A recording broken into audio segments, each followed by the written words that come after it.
Got a way of hearing gunfire in the most concealed of places? I'm all ears.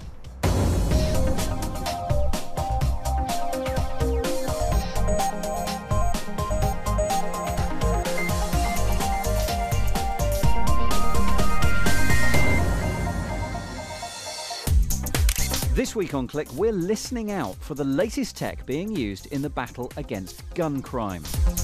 Tired of losing your friends at a festival? We'll try out the app that could help you to stay in touch.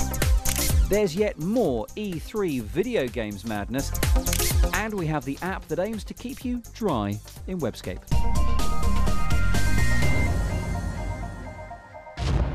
Welcome to Click, I'm Spencer Kelly, and welcome back to Los Angeles. Did you know that this is the US's second most populous city, the first being New York? And like many large cities, LA grapples with two very urban predicaments: an understaffed police department and gun violence. And together, they create a lethal problem. This isn't the first time that we've covered guns on Click. Who can forget the world's first 3D printed firearm, which was made last year by the open source advocate and crypto anarchist Cody Wilson. And just earlier this month, we looked at some of the smart technology that was hoping to create a safer type of weapon. But as we reported at the time, even the development of those guns has caused a fair amount of controversy here in the US. Firearms are a hot topic for debate, a debate that occupies the very highest corridors of power. It's not even possible to get even the mildest restrictions through Congress, and that's we should be ashamed of that. Of the thousands of illegal shootings across the country each year, the majority are in metropolitan areas where it can be difficult for the police to respond quickly and accurately to the sound of gunfire. Especially because, again, like most cities, there are plenty of places just off the beaten track which are out of sight of the cops. But LA has a bit of help on its side, something called gunshot detection technology. Sumi Das has been looking at the sensors serving as law enforcement's ears on the streets. Shots ring out. They're heard at this Northern California surveillance center, but were actually fired thousands of miles away in Puerto Rico. We pioneered the concept of using collaborative sensors to be able to listen to and detect impulsive noises, gunshots, and be able to triangulate on the exact location from where those gunshots have happened. It's called ShotSpotter, and it was developed by SST.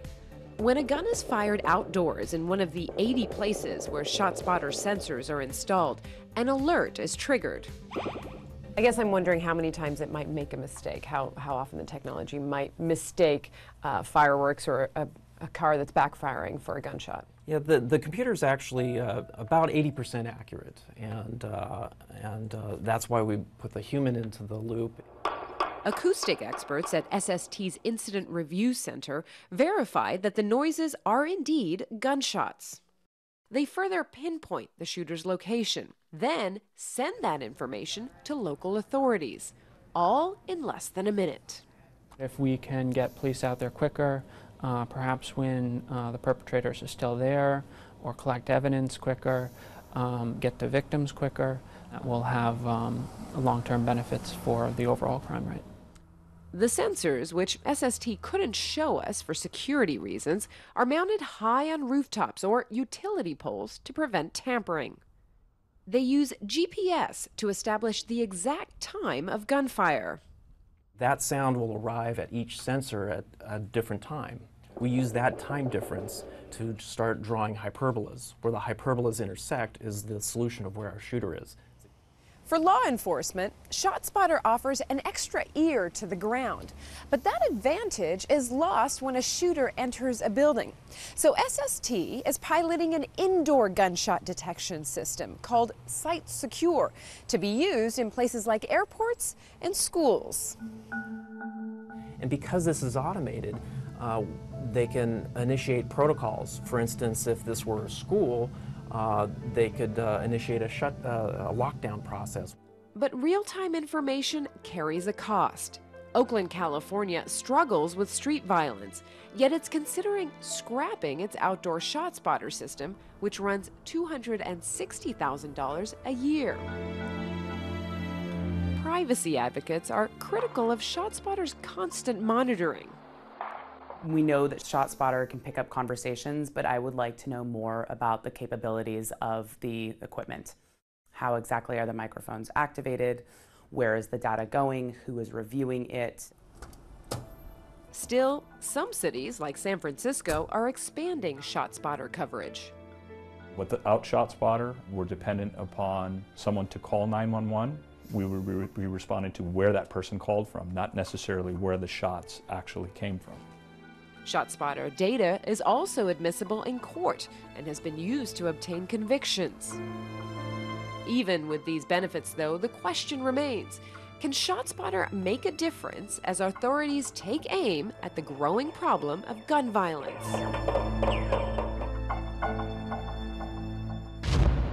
Sumi Das with a fascinating way of keeping that place just that little bit safer. Okay, there's more from Click in California in a couple of minutes after this week's tech news. The internet trade in images that show child sex abuse is now an epidemic, according to the head of the global initiative to combat the problem. Police officers from around the world serve on the Virtual Global Task Force, and its chairman, Ian Quinn, told the BBC there's been an explosion in cases handled by US authorities, with a raid by officers in Los Angeles alone happening on average every other day. Specialised internet tracking technology is now being used by American officers to pinpoint those accessing some child pornography sites in real time. Amazon is to go into the smartphone business next month after revealing the Fire Phone. The device promises to offer 3D visuals thanks to a number of face-tracking cameras on its front. It's also preloaded with an app called Firefly, which allows the phone to recognise text, images, sounds and objects around it. Amazon hopes the app will make it easier to buy said items from, yep, you guessed it, the Amazon store. The phone has a similar price to the iPhone 5S and the Galaxy S5 and will go on sale in the US on the 25th of July. The UK government has revealed why it's legally able to spy on British citizens and their use of companies like Google, Facebook and Twitter. The head of the UK intelligence service GCHQ said the firms, as well as web-based email, were classified as external communications because they're based abroad and therefore didn't require specific warrants. The policy, which has long been suspected, was revealed as part of a legal battle with campaign group Privacy International. And finally, what do you think your video games collection might be worth? Well, Michael Thomason has just sold his for $750,000. But then he did have the world's largest. The collection, 20 years in the making, contains over 11,000 titles for 22 consoles. Well, at least he's got a bit of space around the house now.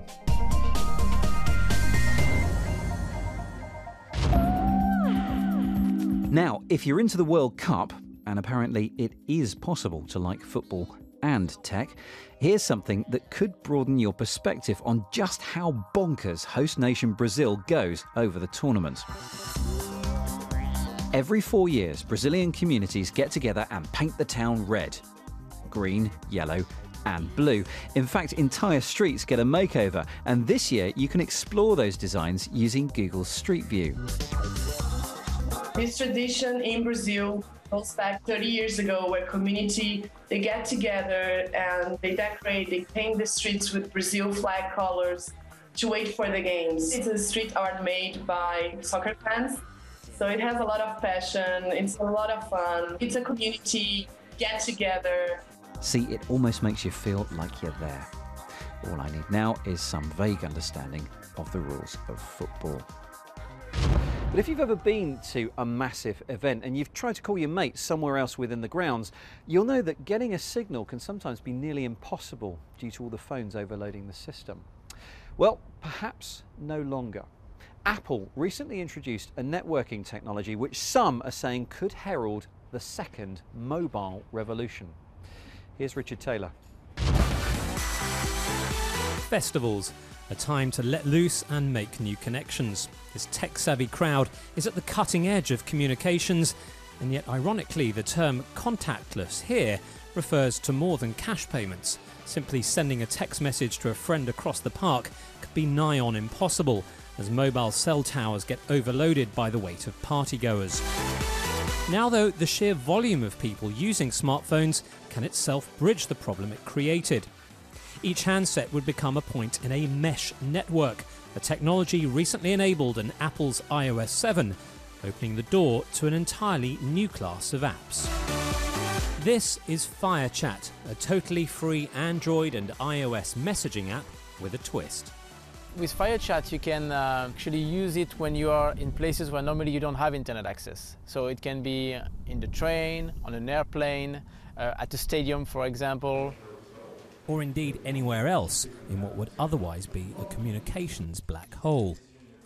We're getting like more than 2 new users per second. We have seen peaks of several hundreds, thousands of installs per day. So, how does FireChat work? Well, in the absence of a connection to the outside world, it takes advantage of 2 other technologies commonly found in today's smartphones, Wi-Fi and Bluetooth. Once they're on, you can send a message to anywhere within a range of about 100 feet. So, for example, to that shady-looking character there. Now, I might of course be the intended recipient of the message, but it doesn't matter if I'm not, because FireChat effectively turns my handset into a router, allowing the message to be passed on through any number of users further down the chain. Eventually, it reaches me at the end of this so-called mesh network. No mobile phone signal or internet connection needed. But if I do happen to have an internet connection, well, through the magic of mesh, I can share it with everyone else in the chain. But it does mean FireChat needs a critical mass of users if it's to be of any real use. It's all or nothing, isn't it, for FireChat? So we need massive scale, and we are on a good trend to reach massive scale. And we also made a lot of studies to figure out which would be the minimum in urban areas, how many people we would need to reach. And in theory, we need 7 to 8% penetration ratio in urban area to enable you to be connected to someone else more than 93% of the time. Let me show you how it works. Mesh networking itself, even on smartphones, isn't entirely new.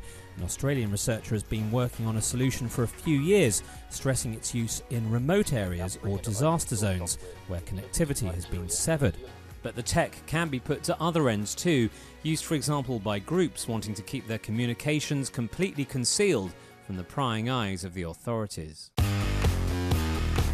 FireChat say right now their app is aimed less at radicals and more at revelers, who'd find this decentralised network more useful than the traditional social networks in evidence.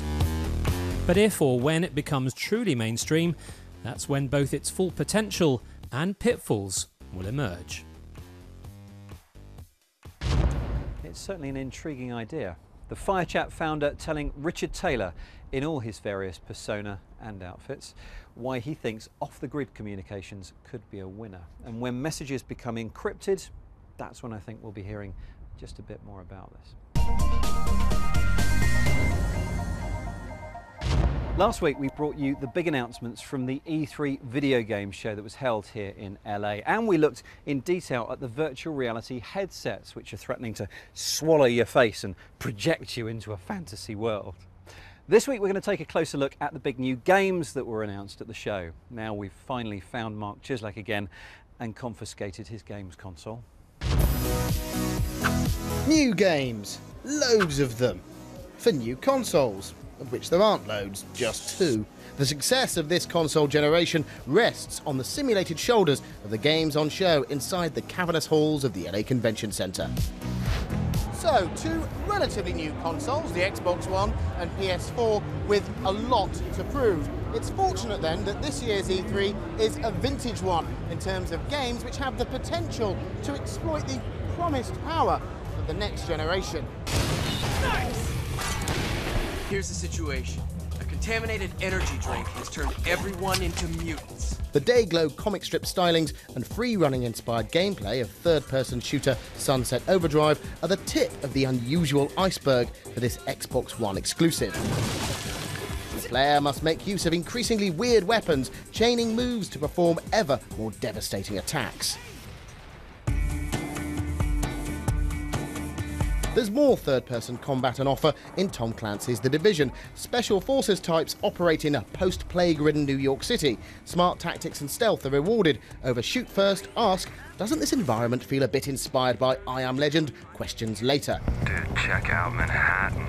All of this delivered to a go-anywhere, persistent online open world. Not every game on show involved guns and ammo, though. Sony showcased the mesmerising and seemingly serene underwater adventure Abzu, as well as Entwined, a colourful slice of PlayStation-exclusive psychedelia, designed by a team of students from the Carnegie Mellon University who were later recruited by Sony. A multiplayer title with elements of a rhythm game involving uniting a bird and a fish as they fly through a variety of shapes and patterns. That'll be normal then. With virtual reality headsets in the works from Sony and Oculus Rift, games developers seem keen to get to grips with the technology. The assembly is a VR puzzler set in a mysterious underground testing facility that the player must use the objects they find around them to escape further torturous testing. Yes! The door's open! It isn't all brand new, fresh ideas on show, though. Perish the thought. Franchise, fan favourites, or flogged horses, if you prefer, are in plentiful supply here at E3 2014.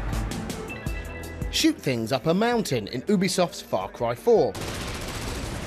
Shoot more things in Electronic Arts' new Battlefield Hardline, in which the series receives a cops and robbers multiplayer makeover, with online teams adopting the role of lawbreaker or law enforcer. You have the right to remain silent. Here it comes!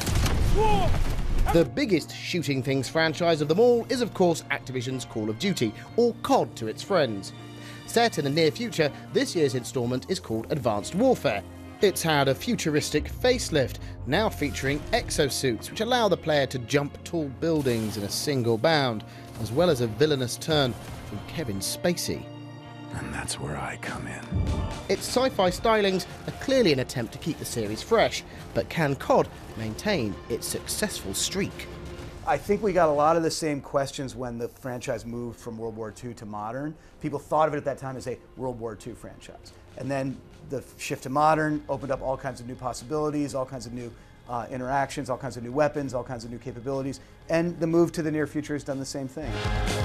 So, lots of familiar franchises filling the show floors. But E3 2014 still offered plenty of new, and in some cases, different gaming experiences. Ask anyone why they live in LA and they're bound to say the weather. Look, turned out nice again. But I'm soon going to be heading back to a very British summer where anything can happen, as long as it starts with rain. Well, Kate Russell's found an app which is the perfect accompaniment because it warns you when there's a shower on the way. Here comes Webscape.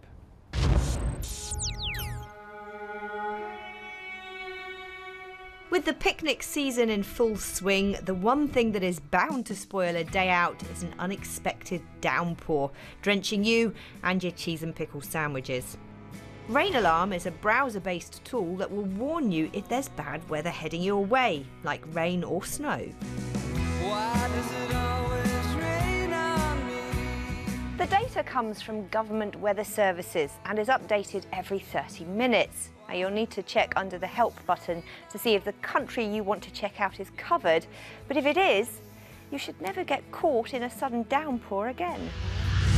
You can also run it through a Chrome or Firefox browser extension, and there are apps for Android, iPhone and Windows Phone that will ping you an alert when rain is headed your way. When I met you in the summer. One place we hope there won't be any rain is Wimbledon. If you can't make it there yourself, join 20 million other fans on the revamped website and smartphone apps. With live video to many regions, lots of analysis, prediction and social tools to bring the whole world together, cheering on the athletes. So soon. When I met you in the summer. The waiting is over.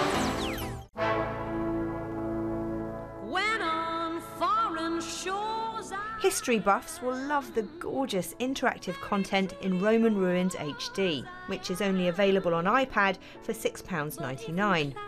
It lets you wander around some of the most awe-inspiring historic sites from the Roman Empire without leaving your front room. Baby, when in Rome, I do as the Romans do. Well, this app might seem quite expensive, but when you start exploring the 1,500 plus high-definition photos with expert narration, 3D aerial views and oodles more fantastic content, it's not hard to see why the tablet computer is becoming the new coffee table tome in so many homes. Another fine example in this genre is interaction of colour, also for the iPad. This is the digital interpretation of Joseph Alber's famous masterwork of colour experimentation, which is seen by many as an essential handbook for artists and educators. There is a free sampler of Chapter 10. If you like what you see, you can upgrade to the full version through an in-app purchase of £10.